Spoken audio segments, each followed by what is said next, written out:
Mega brother Nagababu మనసు మారిందా? జాతీయ రాజకీయాలపై దృష్టి మళ్లిందా?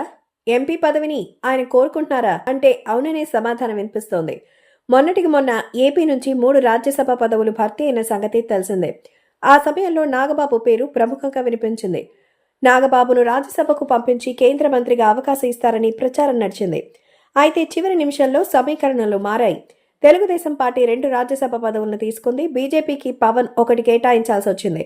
ఆర్ కృష్ణయ్య రాజీనామాతో ఉప ఎన్నికొచ్చింది కాబట్టి బీజేపీ నుంచి ఆయనకి సర్దుబాటు చేయాల్సి ఉండడంతో అగ్రనేతల కోరిక మేరకు పదవిని వదులుకున్నారు పవన్ కళ్యాణ్. దీంతో అప్పటికప్పుడు సర్దుబాటు చేసేందుకు చంద్రబాబు కేబినెట్లోకి నాగబాబుని తీసుకుపోతున్నట్టుగా ప్రకటించారు. అయితే నాగబాబు మాత్రం ఎంపీగా పెద్దల సభలో కూర్చోవాలని ఆశతో ఉన్నట్టుగా తెలుస్తోంది. నాగబాబుకు మంత్రి పదవి అనేది ఎప్పుడో తెలియడం లేదు. అదిగో ఇదిగో అంటూ కాలయాపన జరుగుతోంది. ఆయనకి మంత్రి పదవి ఇస్తే తప్పకుండా ముందుగా ఎమ్మెల్సీని చేయాలి, ఆ తర్వాతే మంత్రివర్గంలోకి తీసుకోవాలి. అయితే మార్చి తర్వాతే ఎమ్మెల్సీ నోటిఫికేషన్ వస్తుంది. ముందుగా ఎమ్మెల్సీగా ఎన్నికైన తర్వాత మంత్రి పదవి చేపట్టాల్సింది. అయితే ఎందుకో మెగా బ్రదర్ నాగబాబు రాష్ట్ర రాజకీయాలపై పెద్దగా ఆసక్తి చూపించడం లేదు. ఒకసారి ఢిల్లీ రాజకీయాలు చూద్దామన్న కోరిక ఆయనలో ఉన్నట్టుగా కనిపిస్తోంది.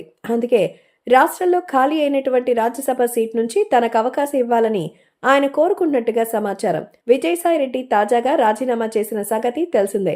ఆ రోజు ఆయన రాజ్యసభ చైర్మన్ కి తన రాజీనామా పత్రాన్ని అందించారు.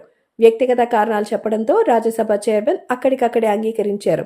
దీంతో విజయసాయి రాజీనామాతో రాజ్యసభ సీట్ ఖాళీ అయింది. దీంతో కూటమి పార్టీల్లో ఆశావహులు ఎవరికి వారు ప్రయత్నాలు ప్రారంభించారు.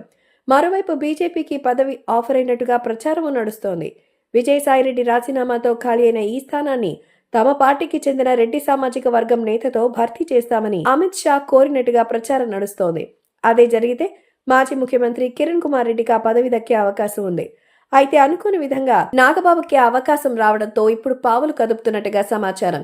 ఖాళీ అయిన ఈ రాజ్యసభ పదవిలో తనని ఎంపిక చేయాలని పవన్ పై ఒత్తిడి తెస్తున్నట్టుగా తెలుస్తోంది. అయితే దీనిపైన పవన్ ఆచితూచి నిర్ణయం తీసుకునేటువంటి అవకాశం అయితే ఉంది. అయితే రాష్ట్ర ప్రభుత్వంలో పవన్ కీలక భాగస్వామిగా ఉన్నారు.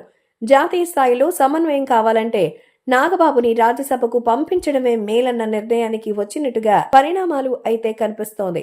అయితే నాగబాబుకు రాజ్యసభ పదవి ఖాయమయ్యే పరిస్థితి కూడా కనిపిస్తోంది.